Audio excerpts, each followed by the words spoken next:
Congressman French Hill has been serving the 2nd Congressional District from the great state of Arkansas since 2015. I can't think of a more friendlier face, a friend of the Coptic Christians, and a champion for our mission than the Honorable French Hill. So please help me welcome to the podium, and he has a few words to share.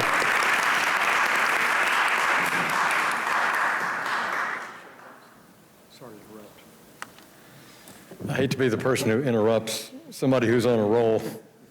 I apologize for that. It's nice to see everybody.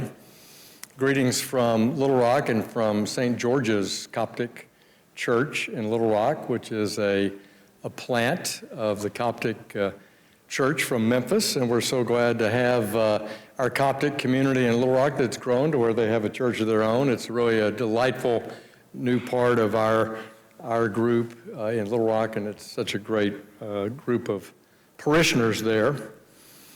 Well, I love coming to Coptic Solidarity to try to give you a point of view from at least one member of Congress about the work that we've done together to advocate for the Copts in Egypt. And the U.S. government, over the past 7 or 8 years, in my view, has made some good steps.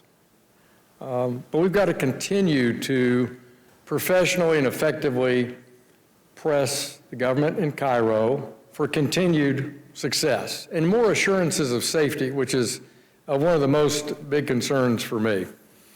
I've led a lot of that work over the last decade, and I'm going to continue to do it because the U.S. has tremendous influence over the government in Cairo. And it's a relationship that's very important to the U.S. and has been for decades, but particularly in the last 4 decades since Camp David.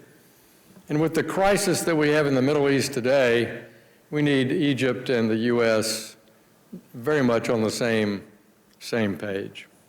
So, my attitude's always been, when progress is made, let's praise it. When more work needs to be done, let's point it out and urge its remediation. So some of you know who I've met with, and we talked last summer. I went to Minya province last May and had a very good meeting with the deputy governor of Minya province and his officials, as well as the very famous and important Coptic bishop in Minya province. And this was important that I go there because when you read the reports, and you know these reports by heart, but for members of Congress, when you look at transgressions against the Coptic community in Egypt, aside from the Nile Delta, most occur, or many occur, I should say, in Minya. And we wanted to deliver the message directly from Congress, and Darren LaHood of Illinois went with me on this visit. This is not acceptable. And the deputy governor reported how well things were going and that there just weren't problems, and began to go down the riff of church registrations, which disguises and masks any new church formation, because they're essentially just reporting on what's been done in the past. And we called it out, that this is not what we're talking about. We don't have enough places of worship in Minya on the ratio that even President El-Sisi has outlined as the proper ratio of people to houses of worship. They didn't take our point particularly well.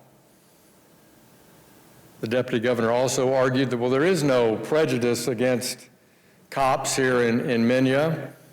And I said, well, maybe you might think about leaving Egypt and dropping religion from your driver's license.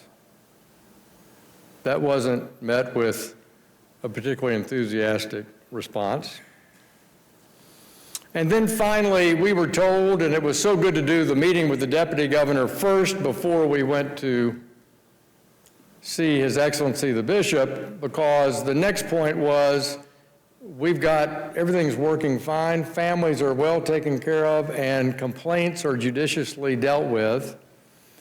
And they said, Mr. Congressman, in small villages, we don't want to, we want to deal with this in our small village, and so the reconciliation councils work just fine. That's what the people prefer. So this was how the conversation went for well over an hour with the deputy governor. And then Darren and I were able to go spend an equal amount of time with the bishop.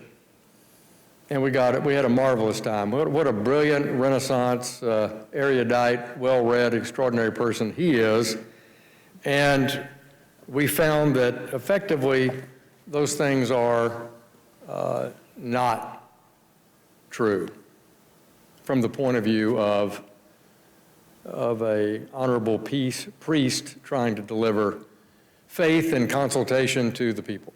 That there is his argument was Egypt has a wonderful, robust legal system, use it.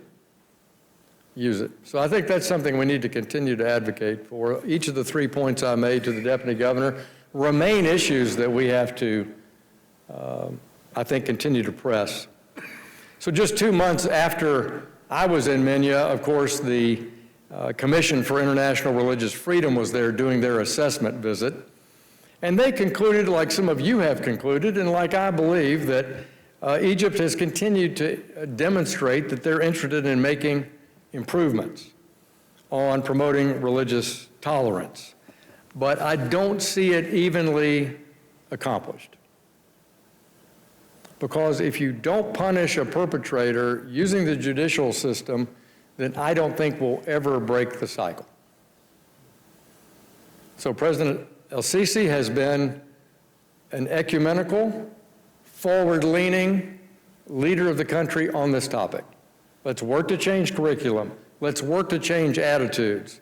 Let's demonstrate personally that I'm willing to go to historic sites and sites of religious significance and feast days as the president of the country and representing all Egyptians. True. But it's the central government that appoints the governors. It's the central government that can enforce the judicial system. And at the heart, that's what I believe we should do. So I think it's true the commission felt like there'd been some improvement made. I think we all will share some of that, but we want to see continued demonstrated evidence. And if I were passing judgment, I would see when we see routine judicial action taken against people who commit crimes against Coptic Christians, we will know that we have truly made a material change in Egypt. So count on us in Congress to stand at your side, to advocate, that we'll continue to do that advocacy through the International Commission on Religious Freedom. We stand in the spirit of Frank Wolf, who helped create that commission. And I speak on behalf of the whole religious freedom community here on Capitol Hill. We're at your side, and we're going to continue our advocacy. Thanks for letting me come by and say hello.